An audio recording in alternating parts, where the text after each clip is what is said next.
mekanisme ya. Mekanisme susah kat Islam. Jadi kalau salah tu anggap benda tu tak ada. Satu tu rasa minta maaf ya. Maksudnya salah. Dia dalam sekali satu modul sekali buat semua jadinya gugup. Kalau sekali dia tak ni kan. Nak selalu present ke?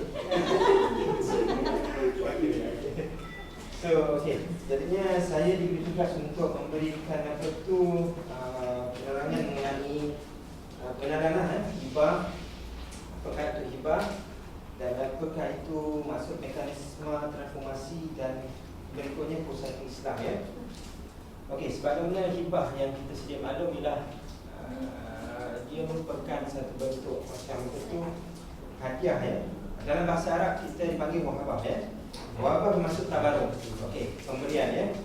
Dan ia merupakan satu pemberian tanpa balasan dan juga pemberiannya untuk tujuan memberikan kemuliaan ya. Kemuliaan kepada orang yang memberi dan juga mengeratkan silaturahim. Dia berbeza dengan sedekah. Kalau sedekah ni pemberiannya adalah kita ikhlas juga tanpa timbal balik, tapi dia mengharapkan keredaan Allah dan juga pahala daripada Allah. Itu bezanya. Okey. Sebenarnya yang kita tahu bahawa dalam dunia sekarang ni ramai di kalangan kita memberikan hibah ni. Dan salah satu yang paling popular di mana di kalangan orang yang berada, okey. Mungkin tuan-tuan pernah apa tu Tan Sri Syed Mota ya. Sebenarnya kan dia orang Kedah dan dia merupakan salah satu ahli filantropi. Okey, filantropi means tidak istilah bahasa Inggeris, dalam bahasa Melayunya al-dermawan ya, filantropis, seorang filantropis yang memberikan harta mereka, harta dia sendiri. Okey, pada tujuan kebaikan. Sehingga dia melakukan hibah ni bukan di peringkat dia kaya. Sejak dia mula kerja dengan pendapatan gaji dia 2,000, dia bagi separuh gaji dia tiap-tiap bulan 1,000 pada orang lain, terutama ibunya. Ini dia namakan apa tu, kemudian dia memberikan bukan hanya sedekah, kita ada hibah. Balik dia berikan pada ibunya. Ibu dia memang dah mampu, tapi dia nak memuliakan ibunya lagi. So dia berikan separuh pada gaji dia. Soalnya kita mampu buat benda tu. Okey. Jadi dia punya rezeki pun dah tambahkan. Okey, itu sebagian dari ceritalah orang yang berhibah. Okey. So hibah juga ditarifkan oleh dalam mazhab Syafi'i terbagi berdua, iaitu kalau kita pada slide ni, okey, kita terus pada slide dah senang ya. Tadi saya bagi penerangan secara detail. Okey, hibah merupakan amalan harian masyarakat. Seperti aku beri hadiah dan sedekah. Okey, biasanya kalau kita ada harta ataupun kita ada barang kita nak bagi pada orang ni, aku sedekahkan. Kadang-kadang kita terfikir adakah kita betul? Kadang kita bagi sedekah kepada orang yang mampu bagi kita. Kita aku sedekahkan barang ni lah, dan juga aku sedekahkan makanan contohnya. Dan sekarang ni saya pun dah mengubah konsep, aku hibahkan. Kita dah belajar akan nanti, aku hibahkan. Sedekah ni pada orang yang kurang kemampuan. Tapi tak ada masalah pun kalau kita nak sebutkan sedekahkan. Tak ada sedekah pun. Tapi lebih seperti lah. Okey, dan hibah ni ada semasa hidup, tidak boleh semasa meninggal dunia. Okey, dan tidak wasiat, memang tidak boleh kita tidak wasiat. Okey. Dan yang kedua ni wasiat selepas meninggal dunia lah, saya sebutkan tadi. Alright. Okey, dalam memperkatakan tentang hibah ni kita ada 3 dalil sebenarnya ya. Satu dalil dekat Al-Quran ya, iaitu surah Al-Baqarah ayat 77, surah An-Nisa ayat 4 dan surah Al-Maidah ayat 2. Okey, daripada surah Al-Baqarah, wa ta'ala al-ubi, iaitu dan dan seseorang yang menerima hartanya sedangkan dia menyayangi hartanya. Ini yang saya bagi contoh tadi lah pada seorang yang begitu banyak duit. Dia sepatutnya bila dah ada duit banyak semua disayang hartanya, tapi dia sanggup menerima kan. Inilah yang terbaik lah ya. Okey, yang berikutnya surah An-Nisa. Okey, surah An-Nisa ni saya ada arti dia ni, maknanya dia agak menarik sikit. Alright. So wa'atu man-nisa wa sadaqat in nihratan. Alright, ini ayat yang pertama, iaitu dan berilah kepada perempuan-perempuan itu mas kahwin mereka sebagai pemberian wajib. Ini kita sedia maklum lah ya. Apabila kita nikah, kita akan berikan mas kahwin kepada mereka. Okey. Dan fa'in tibna lakum an sya'in minhu nafsan faquluhu aniyan lariyan. Kemudian ya, jika mereka dengan suka hati memberi kepada kamu sebahagian daripada mas kahwinnya, maka makanlah. Alright, okey. pemberian yang halal itu sebagai nikmat yang lazat, lagi baik kesudahannya. Jadi ini yang kata saya seronok Sesudah sebenarnya kita tak ada pernah macam tu. Mas kahwin pun bukan banyak kan, kadang satu tempat ada RM40 kan. Tapi ini sebagai menunjukkan dari ini bahawa kita perlu memberi sebagai daripada kita punya harta. Okey. Yang kedua surah Al-Maidah yang kedua iaitu wa ta'amalu al-birra wal taqwa. Ya. Masih cuma membetulkan ayat saya. Di mana ayat ini selalu kita dengar pada modul lepas Encik Amir selalu mengatakan kan. Okey, dan tolong menolong kamu dalam hak kebajikan dan takwa. Okey. So yang kedua wala ta'awanu al-ismi wal udwani wa taqwa. Okey. Inna Allah syadidul iqab. Okey. Dan janganlah tolong menolong dalam melakukan dosa dan bertakwalah kepada Allah kerana sesungguhnya Allah Maha berat azab siksanya. Okey. Jadi di sini ayatnya menerangkan tentang tolong menolong. Okey. Dan ia merangkumi juga tolong menolong dalam pemberian harta dan sebagainya. Dan ia ada berkaitan dengan hibah ya. Okey, hibah dari segi bahasa ya, dia terbagi kepada dua.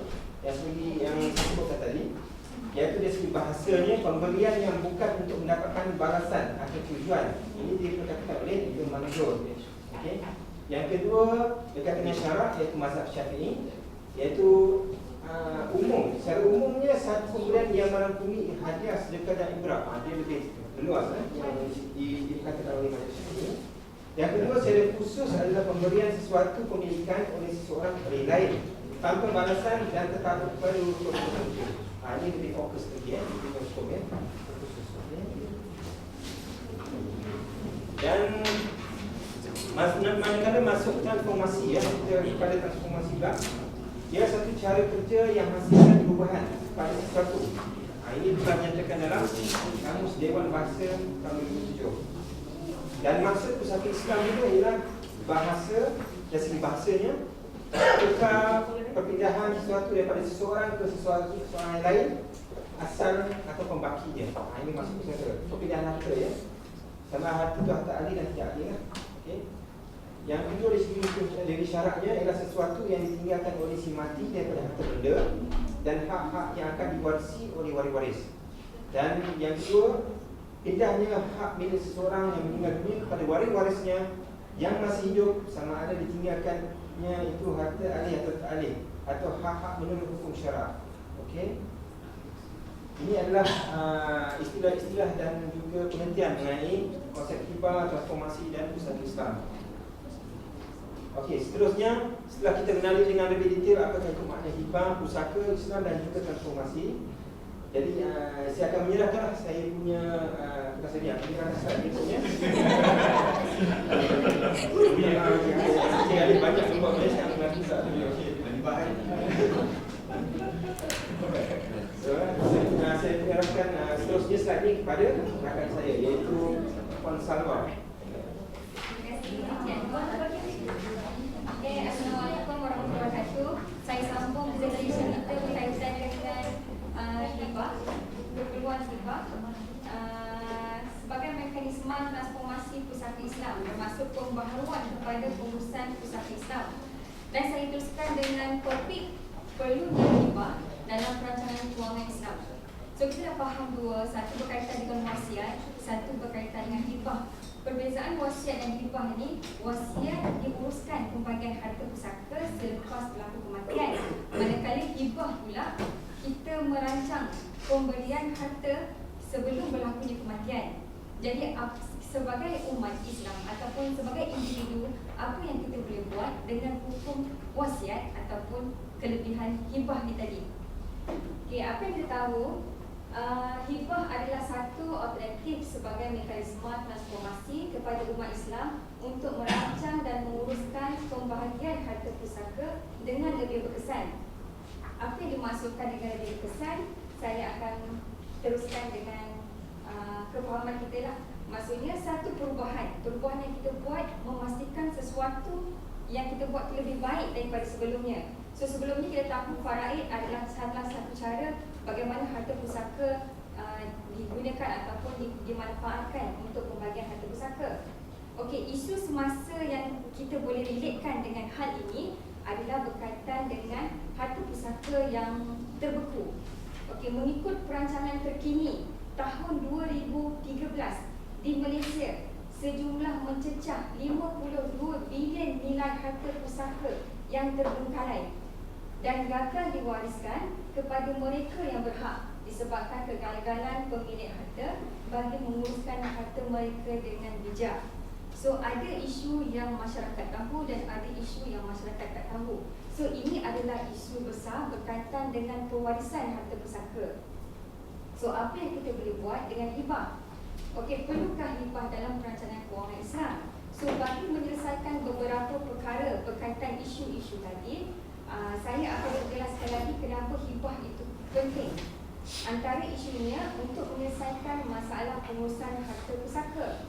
Okey, kelemahan serta kekurangan kesedaran di kalangan orang Islam terhadap kepentingan pengurusan dan pembagian harta pusaka. So sebelum ni orang kita beranggapan tak perlu menguruskan harta pusaka dan menyerahkannya bulat-bulat melalui pengurusan faraid. So kedua, mengelakkan daripada harta pusaka terus terbengkalai dan terbeku. Kenapa isu-isu harta pusaka tidak boleh diserahkan kepada waris dan kenapa ia dibekukan? Ketiga, seterusnya sebagai alternatif kepada proses tuntutan dan pembahagian harta pusaka yang rumit. So ada juga isu-isu bagaimana harta pusaka ini susah ataupun perlu masa yang lama atau memerlukan kos yang tinggi untuk kita serahkan kepada waris-waris yang hak. Okey, isu kedua bagi menyelesaikan masalah harta beku. Okey, waris tidak tahu proses tuntutan, ada yang tahu bagaimana nak merujuk untuk membuat proses penyerahan ataupun mendapatkan hak-hak harta pusaka. Okey, kos tuntutan yang tinggi berkaitan mungkin dengan kos-kos lawyer ataupun khidmat nasihat yang melibatkan perkara-perkara di luar daripada pengetahuan waris-waris untuk menguruskan harta pusaka tadi. Ketiga, tiada kesepakatan di kalangan waris. So, anak yang ramai mungkin mempunyai idea atau pendekatan yang berbeza. Jadi untuk mendapatkan kesepakatan antara adik-beradik ataupun anak-anak tadi mungkin juga menjadi salah satu isu kenapa harta ini tak dapat diwariskan kepada ahli-ahli ataupun waris-waris si mati tadi. Keempat, tidak cukup masa untuk urus harta pusaka. So tempoh, mungkin dari segi tempoh masa, time yang kita nak ambil daripada waris-waris, location anak-anak yang jauh mungkin menjadi isu juga untuk memudahkan urusan pembahagian harta pusaka tadi. Okey, next, waris tidak tahu hukum faraid. Bermaksud waris kadang-kadang tak dapat membezakan apa perbezaan antara faraid, wakaf, hibah dan wasiat. So isu faraid mungkin akan diserahkan kepada waris yang sah, wakaf kepada hak yang punya harta, hibah adalah hadiah yang diberikan sebelum berlaku kematian, dan wasiat kepentingan kenapa perlu adanya wasiat bagi memudahkan urusan penyerahan harta pusaka tadi. Okey, proses tuntutan yang makan masa terlalu lama. So ini adalah antara isu-isu kenapa harta pusaka ataupun harta pewarisan menjadi beku dan tak boleh diwariskan kepada mereka yang berhak. Okey, next, isu ketiga berkaitan menyelesaikan masalah tuntutan. So ada isu-isu di luar daripada kebiasaan, kemungkinan berkaitan dengan ahli keluarga yang mempunyai anak angkat, okey, ataupun struktur faraid yang agak kritikal berkaitan dengan anak yang tak ada anak lelaki. So ada anak ramai tapi semua anak perempuan. Okey, ada isu juga pasangan yang pasangan tidak diberikan anak. So isu-isu ini adalah isu yang besar yang kadang-kadang kita tak merasai kecuali kita berada di tempat mereka. So bagaimana rasanya kalau kita bercerita berkaitan anak angkat, tetapi bagaimana isunya bila kita sendiri yang anak angkat, disahkan anak angkat, ataupun kita tak tahu status kita sebagai anak angkat, tapi bila berlakunya kematian baru kita tahu kita ni sebenarnya anak angkat. So isu-isu ini adalah melibatkan emosi, keyakinan diri, perasaan dan apa yang dapat kepada anak angkat tadi sekiranya hibah ataupun perancangan harta pusaka tidak dibuat. Selain itu, mungkin isu-isu terbaru yang kita tengok berkaitan dengan isu anak tidak sah taraf. Okey, anak tidak sah taraf pun pada isu semasa agak besar jumlah ataupun status anak tidak sah taraf. Melalui faraid mungkin anak-anak ini tidak berhak dari pecahan kepada harta pusaka melalui faraid. Jadi adakah mak bapak tadi memandang benda ini sebagai benda yang penting untuk mengesahkan ataupun membolehkan anak-anak dia, termasuk anak yang tidak sah dalam tadi, mendapat memiliki harta-harta peninggalan ibu bapa mereka nanti. So isu-isu ini sangat penting tapi jarang diketengahkan untuk disampaikan ataupun diberi maklumat kepada masyarakat. So bila berlaku perkara-perkara begini, bagi anak-anak angkat contohnya ataupun anak tidak sah taraf contohnya, bila berlaku kematian bukan sahaja mengefek kepada emosi mereka, tetapi dari segi harta pusaka juga mereka tak dapat warisi. So perkara ini perlu ditengahkan ataupun ambil term ataupun elemen hibah ni dalam bagaimana kita untuk uruskan penyerahan harta-harta kita. Okey, perlu hibah dalam perancangan kewangan persaraan. Instrumen hibah perlu dilaksanakan semasa hayat pemilik harta sebagai pemberian semasa hayat. Manakala pelaksanaan hibah dalam perancangan kewangan Islam menjadi satu mekanisme yang penting bagi membantu pengurusan pewarisan harta dengan lebih adil, terutama bagi waris yang tidak berhak ke atas faraid. Ini juga berkaitan dengan isu-isu mak bapak ataupun yang berlainan agama. So mungkin hibah menjadi satu alternatif yang amat bagus dalam isu pengurusan harta pusaka. Okey, seperti firman Allah Subhanahu Wa Taala, dan belanjalah atau dermakan sebahagian daripada rezeki yang kami berikan kepada kamu sebelum seseorang dari kamu sampai ajal maut kepadanya. Wahai Tuhanku, alangkah baiknya kalau engkau lambatkan kedatangan ajal matiku ke suatu masa yang sedikit sahaja lagi, supaya aku dapat bersedekah dan dapat pula aku menjadi orang-orang yang soleh. So kita yang memiliki harta, salah satu instrumen yang paling besar adalah melalui hibah. Selain daripada harta yang kita tinggalkan kepada waris, apa yang kita boleh buat dengan harta-harta kita tadi, instrumen yang paling penting hibah ataupun sedekah sebelum ajal kita datang. So instrumen ini adalah penting dari segi pengurusan kewangan Islam. So next saya akan serahkan kepada rakan-rakan saya membentangkan isu-isu ataupun perkara-perkara yang melibatkan hibah lagi yang perlu kita ketengahkan. Saya serahkan.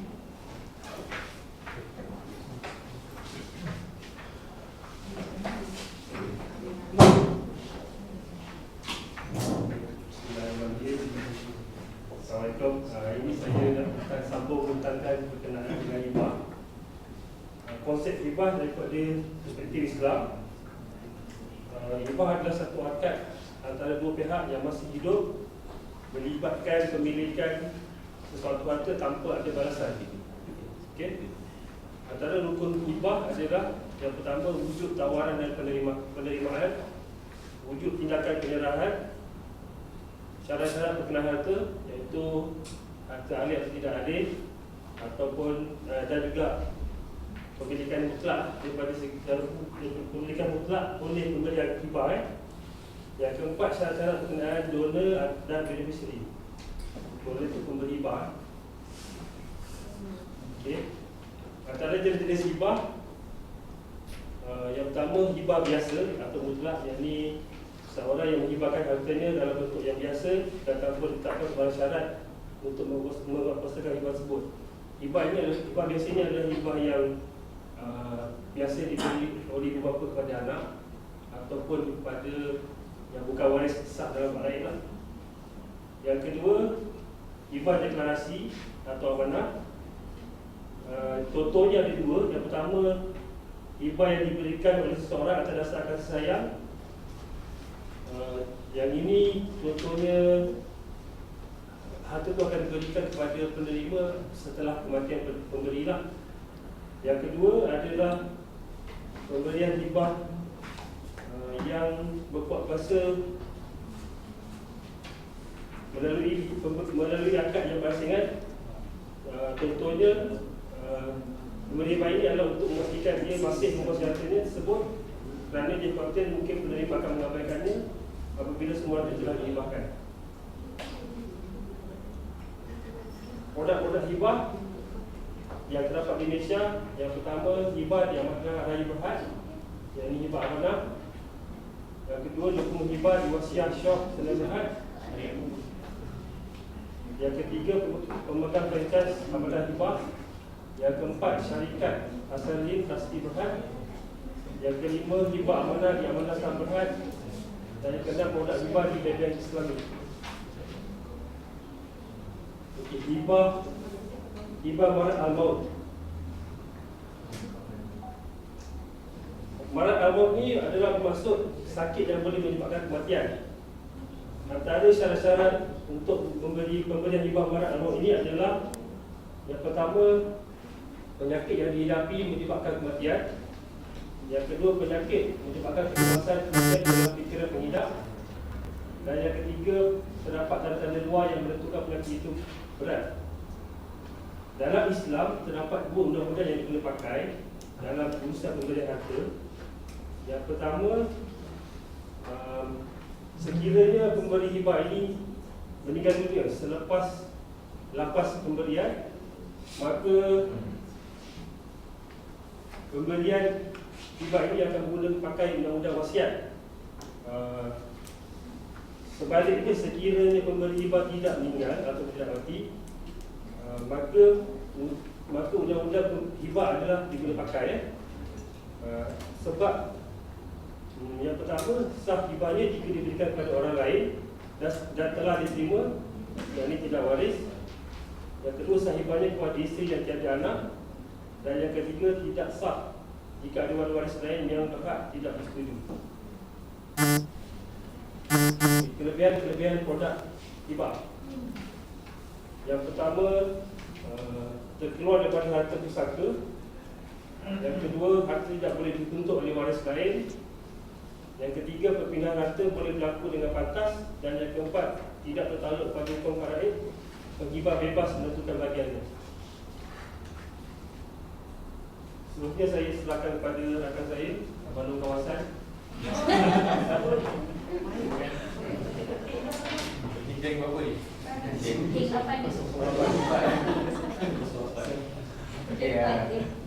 assalamualaikum warahmatullahi wabarakatuh.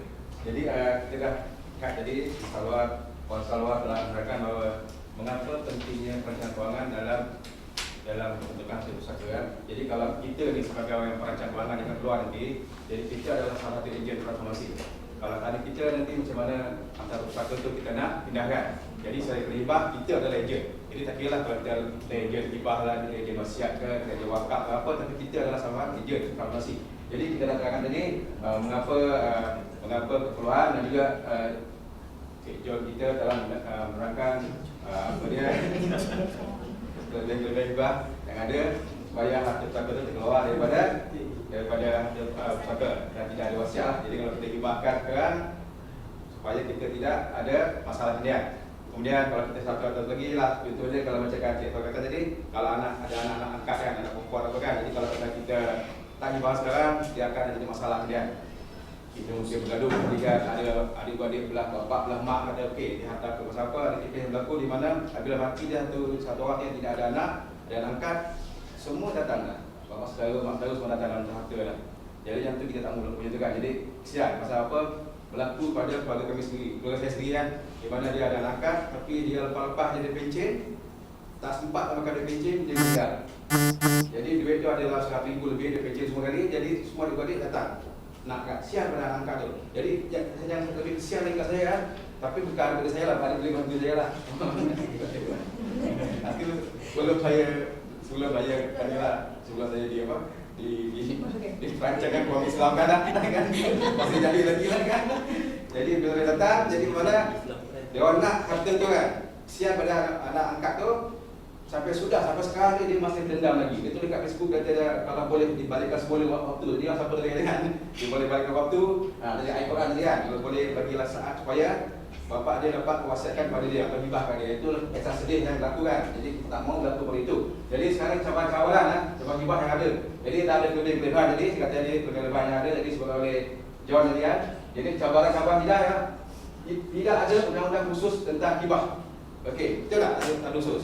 Mana sekarang ni dia di Malaysia ni pada hukum undang-undang hibah ni dia tertakluk pada hukum negeri. Dia tidak ada dalam federal, dia tidak distatutkan. Mana kalau kita ada satu company nak buat hibah, dia akan rujuk pada sama ada pada mukafah ataupun pada buku-buku macam ni lah. Buku yang dia tulis lah kan, buku yang tulis macam ni. Jadi dia orang ikut buku kan ataupun siapa. Jadi itu akan akan menimbulkan masalah apabila dia nak rujuk kan, rujukan. Jadi dia hanya masalah tu hanya setempat saja. Macam punya bank neutral pasti ya. Bila dia dah buat satu projek hibah, dia merujuk pada macam Salahuddin dan macam. Jadi benda tu hanya semasa. Jadi masih boleh dicabar. Jadi kalau ada tu bagi tengok dalam kes-kes hibah berwasiatkan, banyak kes-kes di mahkamah syariah yang dicabar. Katalah ibu dia suarakan Quran lah, apa semua kan. Jadi banyak yang kita berlakukan. Jadi yang tu kita tak mau berlaku. Bila berlaku macam tu yang harta terbeku tu. Pasal apa saya baca kat Ustaz Malaysia yang baru itu Malaysia yang di Sarawak tadi 53 bilion, bukan 43 kan, bukan 42. Yang terbaru Ustaz Malaysia bulan 7 atau 8 dia ada keluar. Yang ada hibah sebelah itu alternatif dengan Islam tu ada. Orang ingat ada 23 bulan 7 lah. 53 bilion banyaknya. Mengapa harta Islam terbeku macam tu? Kat situlah kita rugi tau. Kalau harta tu kita boleh dikreditkan, bagaimana kita dah boleh mengembangkan hukum Islam. Kat situ kerugian. Jadi kita ada undang-undang kan. Kedua, boleh merosakkan sistem perlembagaan Islam. Okey. Yang ni negatif lah. Hibah kesuarta pada anak perempuan seorang saja. Okey. Hibah sebenarnya pada anak angkat atau pembayar hutang sebagai okey. Hibah pada anak perempuan saja. Mengapa saya kata boleh merosakkan sistem keluarga Islam? Okey. Contohnya kalau katakan Cik Ibizul ada anak perempuan seorang, dihibahkan anak perempuan seorang, dia tentu ada adik-adik lelaki. Apabila Ibizul mati, dia berada mati tak lah. Bila mati tak tahu lah kan. Mati tu kan. Okey, betul lah. Jangan buat malu masa belakang. Okey. Cabaran bila kita penghibah mati, jadi hasil semuanya telah dibagi pada anak perempuan. Okey. Dia akan kembali semula sekiranya anak perempuan tu nak menikah. Dia nak cari siapa? Wali dia siapa? Kalau wali dia tak nak wali kan macam mana? Harta kau tak bagi aku, tapi wali kau bagi aku. Dia ada wali lagi. Itu kan kadang merenggangkan hubungan antara kerajaan Islam. Okey. Satu lagi itu contoh lah kan. Contoh lagi kan.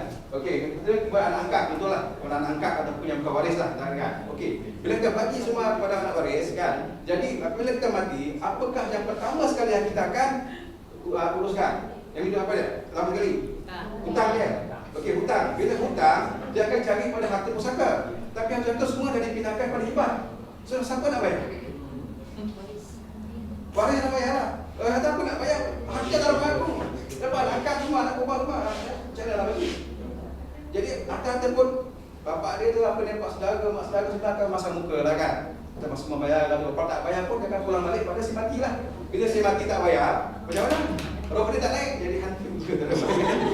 Dia nambah hantu dia. Raya ke apa ni? Betul kan? Jadi mana itu, inilah salah satu contoh di mana kata orang dia akan merenggangkan satu bagi Islam hibah semua lah. Ada sebab ada juga kebaikan, ada juga keburukan. Dia tak bukan ada semua baik kan? Okey, pengerutan dia kata okey. Lepas tu hibah juga boleh dibatalkan. Bukan tak dibatal lah, boleh dan tak boleh lah. Kata boleh tak boleh. Okey, mazhab Hanafi kata hibah boleh ditarik balik tetapi makruh. Yang ada dalil dia. Ya, tengok sini ya. Saya tipe banyak buku sini ya. Kalau tuan-tuan nak baca, jadi buku dia hibah undang-undang Islam. Yang ini buku kajian ya. Ditulis oleh Nasrul Hisham Nur Muhammad. Komplit ya. Dan satu lagi saya refer pada ini buku ni. Undang-undang dan Ketadbiran Pusaka. Ini perantar ni dia tulis oleh Muhammad Zamrud, Buddha dan banyak lagi lah. Jadi buku ni saya refer untuk saya punya assignment lah. Saya tak ambil daripada internet lah. Copy and paste lah. Tak main lah. Okey. Mana ikut mazhab Hanafi disebab boleh tarik balik tapi makruh. Tapi Imam Syafi'i dan Hambali dan bagian fuqaha mengatakan semasa ijab kabul boleh ditarik balik. Sesudah penyerahan tak boleh. Mana kalau kata Imam Syafi'i kata kalau ijab kabul masih boleh tarik lah. Tapi kalau dah salah barang tu, kata saya dah bagi ni, apa ni Zul, buku ni aku hibahkan. Dia janganlah. Dia syarat tu. Lepas tu habis ni kepada kita dah serah, tak boleh Okey, Imam Ahmad dia kata tidak boleh tarik balik kecuali hibah bapa termasuk ibu dan datuk nenek kepada anak-anaknya. Jadi hibah masih boleh dibatalkan, tetapi ke manalah kita kata tadi kan, hibah ni dia tidak ada undang-undang khusus, dia masih refer kepada ahli ulama ataupun buku lagi. Jadi tidak ada. Jadi sebab tu dia masih boleh disabar. Kalau ada satu undang-undang kan yang mengatakan bahawa sekian yang dikirakan dalam mahkamah, maka syariah apa. Jadi kita kena ikut yang mahkamah tu. Jadi sekali tak boleh. Masih boleh disabar Okay, masih boleh dibatalkan semuanya lah. Okey. Majlis pengawas zakat. Okey, jadi yang kelima ni salah satu tadi yang saya kata tadi yang instrumen hibah dalam Malaysia tadi ada yang wasiat sofi, as-salihin, apa tadi amanah kan. Salah satu lagi hibah adalah hibah di industri takabul. Industri takabul adalah dah banyak berlaku sekarang ni, kita dah ada 13 takabul. Jadi memang telah digazetkan oleh negara, bermakna dia punya apa? Dia punya konsep takabul, satu makabul boleh dihibahkan. Manfaat bapak takabul. Mana apa tu manfaat takabul? Takabul adalah yang sum covered, kalau bahasa Inggeris kata sum covered, bukan yang investment dia tu. Sum covered saja. Mana kalau dia mati dapat 1,000 yang itulah. Tapi kalau yang disimpan dan bulan yang masuk dalam PIA tu, pastinya investment kawan. Kalau dalam ikhlas, kalau dalam takabul tu saya kurang pasti. Saya dalam tu kami ikhlas ataupun yang disimpan lah, jadi itu masih dipahalkan. Tidak bertukar pada wasiat kerana konsep hibah yang diberikan adalah hibah bersyarat. Dalam takabur kebanyakan adalah hibah bersyarat dan dia ada syarat tertentu. Tadi kata John kata dia ada syarat tertentu yang kita perlu patuhi. Selain hibah sekarang ni, kita buat hibah, mana kita ada buat satu lagi janjian lain, asing. Supaya hanya syarat dia. Okey, contoh syarat dia, aku hibahkan kau ni, kan itu. Tapi kalau kau bukan janji apa, kau boleh alasan itulah. Jadi kita ada syarat. Okey. Hibah boleh dibatalkan sebelum tempoh masa takabur. Okey, mana kalau saya sebagai penghibah, contoh saya hibah pada Hamizul, lepas tu kalau saya meninggal sebelum mata takabur, bolehlah dia dapatlah. Tapi kalau saya masih hidup lagi, insya-Allah saya hidup lagi, kan. Oh. Jadi maaf takabur tu adalah kita batallah. Syarat dia kan. Boleh dibatalkan hibah dan serahkan hibah kepada orang lain pula. Contoh kalau saya batalkan hibah kepada Zul ni, dia tak mahu Zul dia jahat sangatlah. Hibahkan kepada balikan kawan. Boleh juga. Ni saya kata dengan negara dia. Orang pertama takabul kena jelas sama ada beneficiari ataupun pemegang amanah. Jadi dalam orang takabul tu dia kena jelas kan. Okey, dalam contoh dalam kalau kita tengok dalam takabul kelas sini, dia kena jelas sini. Dia sebut ni takabul iklannya orang hibah, dia sebut nama siapa, apa dia beneficiari ke ataupun dia adalah penama yang disebut kan. Okey. Jadi saya punya kes tadi adalah pengalaman hibah di takabul ikhlas dan berhad. Okey, besar saya kerja di takabul ikhlas, jadi saya tahu takabul ikhlas. Kalau saya nak cakap tentang MB nanti Uban marah pula. Nak perlu nanti Zoom marah pula kan. Jadi takabul ikhlas. Jadi hibah dari akaun TP sajalah, tahun akaun pool ataupun tabaruk saja. Saya tadi adalah daripada akaun tabaruk di mana kalau kita masuk, contoh kita masuk dalam RM2 sebulan dan katakan India takabul salawal kan. Jadi salawal kata okey, apa ni teori ni, kau masuk dalam TV ni, kalau kau mati atau lupa, kau dapat RM2,000. Yang itu sajalah yang boleh dihibahkan. Kalau ada yang nanti kalau kau hidup sampai umur kau nak 55 tahun kau dapat banyak ni, yang itu tak boleh dihibah. Itu ada pusaka. Itu kena palingkan. Okey, dia merupakan cadangan hibah saja. Dia cadangan hibah saja tau. Kita cadangan hibah saja. Proposal saja. Jadi bukan kata kita betul-betul hibah, ni bukan betul-betul lah. Ini cobaan ni cadangan saja. Bersyarat kepada kaum keluarga terdekat. Dia ada syarat dia tau dalam takabul ikhlas ni. Dia kata di sini kalau tengok dalam saya punya assignment ni, dia kata dia sebut sini terdekat dia kata ibu bapa, pasangan yang sah, anak-anak, adik-beradik, badan-badan kebajikan dan dakwah yang berdaftar sahaja. Jadi kalau saya nak hibahkan kepada Aslina, tak boleh lah. Tak boleh kelas kat dia kan. Kan ada. Dia tak bagi kan. Kecuali Aslina jadi isteri saya kan. Aslina kahwin lah. Ini ingat. Bagi Pertubuhan dakwah. Okey, tujuan hibah, mengapa tujuan hibah dibuatkan dua je? Syarat dia. Pertama sekali ialah nak menjaga kepentingan keluarga terdekat. Okey, kalau kita mati, kan, kalau kita lumpuh, siapakah yang terkesan? Yang terkesan adalah family kita. Jadi yang itulah adalah perlindungan apa ni cakap pun yang belum dikabulkan lah. Jadi mana kita nak supaya keluarga kita yang terkesan daripada kematian kita atau lumpuh tu mendapat manfaat daripada takaful dan kambing. Yang kedua, amal jariah. Kita boleh hilangkan kepada badan dakwah supaya kita dapat amal jariah berterusan apabila kita mati di dalam alam kubur. Okey. Kesimpulan saya dah nak menamakan saya punya hari punya session. Jadi kami 4 orang ni lah, kan? 4 orang ni, saya, Anwar, Rawa dan Johan, memang berpegang teguh bahawa hibah adalah merupakan Majlis Promosi Pusaka Islam. Yang itu salah satu ejen lah. Jadi kami berpegang teguh. Tanpa hibah mungkin sukar sikit lah kita nak uruskan pusaka selain pada ada wasiat. Tapi hibah ni adalah yang paling mudah sekali kan? Mudah. Tadi kalau tengok tadi instrumen hibah tadi ada satu dari produk hibah yang disebut tadi adalah apa nama dia tadi? Itu adalah syarikat yang dipunyai oleh Cik Amir Bahari ya. Dia kata hibah amanah kan, pemegang franchise amanah hibah. Kan dia sebut yang tadi buat di restoran dia Amir Bahari. Dia lah saya tengok dia punya syarikat tu dia di director atau ada share dia. Okey, jadi kepada kami berpegang teguh bahawa kita perlu mengetahui tentang produk hibah dan kita kena hibahkanlah produk kita sebelum kita mati. Tadi banyak cara-cara kita nak hibahkan. Salah satu yang paling kritikal pun adalah larat dan maut. Nak mati pun kita masih boleh hibah. Bukan melarat tak maut. Okey ya. Tak maut sakit. Okey. Mengalahkan harta jadi buku kan, supaya harta dalam buku akan 53 bilion jadi memudahkan urusan pemilikan harta pusaka supaya harta pusaka mudah diuruskan.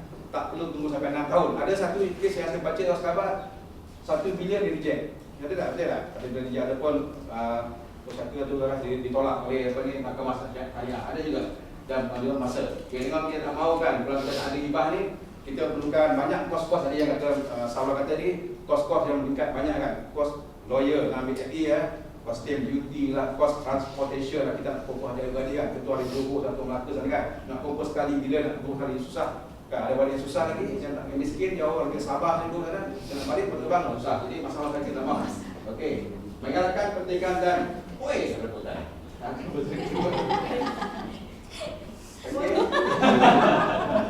Poin.